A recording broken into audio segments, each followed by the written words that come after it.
If you take a plant that's been raised undercover and plant it out now, there's a real risk that it won't survive any frost. So they need hardening off. Ideally, you do this in stages, first of all in a cold frame for a week or two, and then into a protected spot for another week. By that time, the risk of frost should have passed, and the plants have adapted to almost anything the weather can throw at them.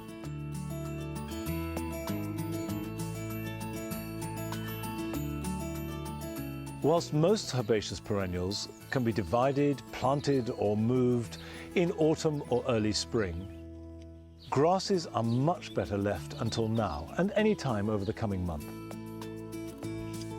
You can lift them and move them or divide them as normal, but do so when the soil is warm, and they will adapt quickly and grow strongly.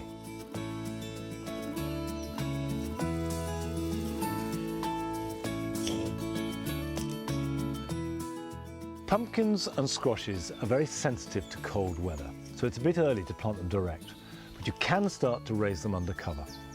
Sow 2 seeds to a pot, and you'll weed out the weaker of the 2 when they germinate, placing the seeds on edge and covering them over. Put them somewhere warm, a windowsill above a radiator is fine. Water them, then when the nights have heated up, you can start to harden them off, ready to plant out around the middle of June.